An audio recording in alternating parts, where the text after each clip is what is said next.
Bueno, señores, acá tengo en la mano República de la Impunidad, tercer libro, creo, del fiscal Federico Delgado. ¿Es así? ¿Es el tercer libro, Federico? Digamos que es el tercer libro en un formato no estrictamente académico, sí. Ah, hay otros académicos.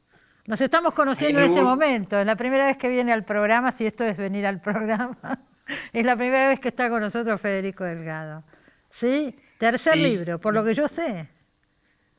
es así, es así. Un placer para mí estar ahí con vos, y un placer que Gracias. me dediques un rato a analizar mi último texto. A charlar de la impunidad. Mm.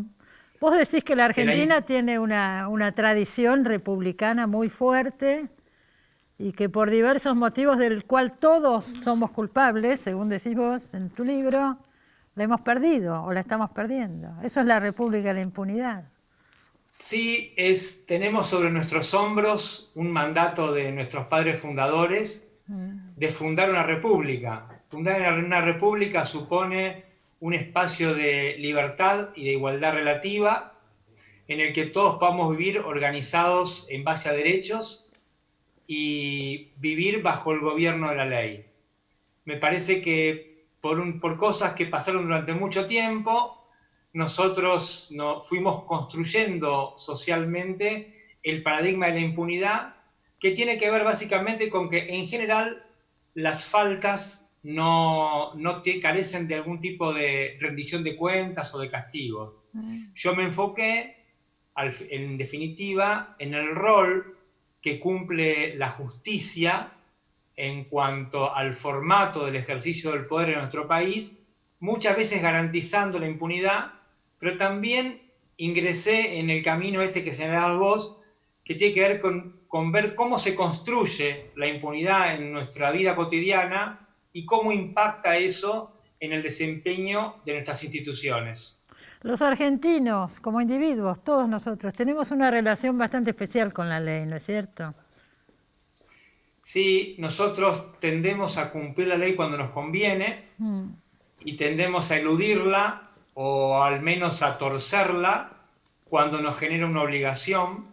Eso, yo no soy un especialista en historia, pero hay algunos datos fuertes, yo algunos señalo en el libro, que que son algunas puertas que nos permiten analizar el formato de nuestra subjetividad en términos culturales, Sí. y entonces por ahí desde hace mucho tiempo los argentinos elegimos la autoridad por sobre la cultura de los derechos, la Ajá. cultura de la ley.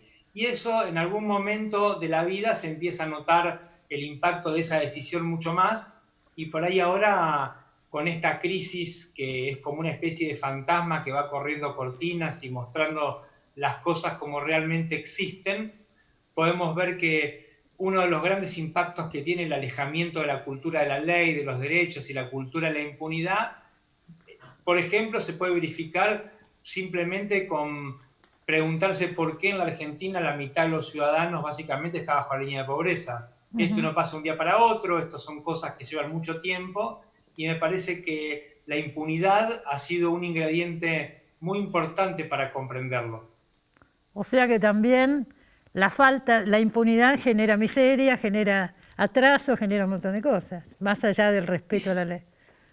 y sí, porque pensemos simplemente en la cantidad de dinero que se evadió en la Argentina durante muchos Sí. años, el dinero que se desvió por la corrupción, todas esas maniobras que en algún momento llegaron a la justicia y que la justicia no se desempeñó como debía. Ese dinero que nos falta por ahí es el que también falta a la hora de mirar la infraestructura escolar, la infraestructura hospitalaria, etcétera, etcétera, etcétera. Me parece que el paradigma de la impunidad es la negación de la república, pero es muy remunerativo para muy pocas personas a expensas de grandes mayorías. Pero también yo trabajo en el libro el peso que tienen los silencios en la construcción de la impunidad, ¿no? La impunidad se construye con acciones, con violaciones a la ley, con jueces y fiscales que no hacemos lo que hay que hacer, con políticos que traicionan el mandato de las elecciones, pero también con silencios. Hay muchos silencios, hay silencios ciudadanos en general, hay silencios de los abogados, hay silencios de los propios jueces y fiscales que a veces no señalamos lo que hay que señalar, en fin, hay un montón de silencios que yo trato de enumerar en el libro y que de algún modo dejan el camino abierto para que la impunidad se construya, es decir, la impunidad se construye con acciones, pero también con silencios. Vos decís en el libro que en este momento hay una absoluta falta de credibilidad en la justicia. Cuando decimos eso, ¿nos referimos a la justicia federal o a la justicia en general? Porque no es lo mismo. A mí me parece que hay muchos buenos jueces y fiscales, pero el sistema en su conjunto está sospechado. La justicia federal todos lo fueron. Por ahí concentra la justicia federal la mayor sospecha, pero la sospecha es como una mancha que se extiende sobre todo el sistema. Yo en el libro cuento algunos casos que a propósito no son de la justicia federal y básicamente pasa que muchas veces los jueces leen sus sentencias en los juicios orales y se tienen que ir corriendo. Y por ahí la sentencia es legal, por ahí el proceso fue legal, pero la sociedad percibe que eso no es justo. Porque el drama por ahí más ontológico que tenemos los argentinos es que hemos separado la ley de la justicia.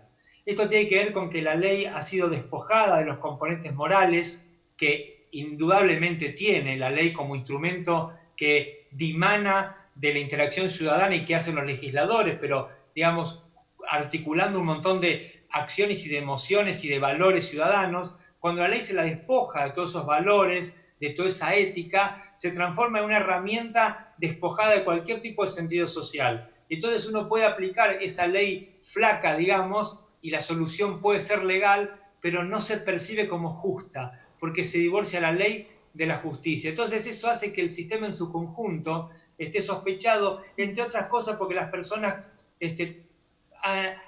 digamos, los jueces y fiscales hemos perdido el único capital que tenemos. Así como el banquero tiene el capital de que va a devolver el depósito que el cliente le deja, los jueces y fiscales el único capital que tenemos es la palabra. Y la palabra está sospechada. En muchos casos injustamente, es verdad, pero en general el sistema, con intensidades diferentes, yo creo que está sospechado en su conjunto. Federico, vos además de estudiar Derecho, has estudiado Ciencia Política, ¿no es cierto? Así es, yo estudié Ciencia Política, sí. También en la Universidad de Buenos Aires, y me parece que, y trato siempre, con este libro más que quizá que ninguno, tratar de combinar la cuestión más artesanal de la abogacía, de la relación entre las reglas, de cómo funcionan las reglas, con una mirada que tiene que ver más con la filosofía política y con comprender por qué algunas sociedades, por ejemplo la nuestra, ha desarrollado un sistema de poder, de circulación de poder que Guillermo O'Donnell llamaba corporativismo anárquico y que básicamente supone que el Estado aparece alejado de la sociedad. El Estado somos nosotros, somos los ciudadanos, pero nosotros hemos desarrollado un sistema en el que algunos intereses circulan, representados generalmente por las mismas personas o las mismas agrupaciones, y eso parece que fuera algo que está separado de la sociedad. La justicia integra ese corporativismo anárquico y me parece que ese es el resultado final de la construcción social de la impunidad, ¿no? Permitir que lo que es la energía social, lo que son nuestros intereses, nuestros valores, en el acto electoral sea delegado en un conjunto de personas y que después no hay casi mecanismo de rendición de cuentas más allá que otras elecciones, que es muy importante, sí, pero no es el único. Y a mí me parece que ahí, en esa expropiación que existe entre lo que son las instituciones y los intereses ciudadanos, ahí me parece que hay un hiato por el en el que la impunidad se coló y permitió que desarrollemos un formato del ejercicio del poder político que es bastante trágico en términos generales, porque los jubilados cada vez ganan menos, cada vez hay más pobres, cada vez se puede acceder menos a la vivienda, los hospitales son peores, los colegios también. Entonces me parece que hay indicadores muy fuertes de que hay algo que funciona mal, sí, y la justicia ahí tiene un rol muy importante, porque al final, en muchas ocasiones, es la que garantiza que al crimen no pague. Señores, República de la Impunidad se llama, ¿eh? Es el tercer libro, no académico, lo aclaró, de Federico Delgado. Muchísimas gracias, Federico, por estar en esta charla en el programa. Un gusto para mí haber estado con vos. Muchas gracias, de verdad. Cuando termine todo esto, puedes venir un día al piso y charlamos acá, que me gusta muchísimo más, ¿eh? Hacer las entrevistas. Ojalá. Ojalá sea Ojalá. pronto, ¿no? Ojalá Ya que estoy sea. apuntado para eso, ojalá. Bueno, dale. Te pongo en la lista. Gracias. Gracias. Nos vamos a un corte, ya volvemos.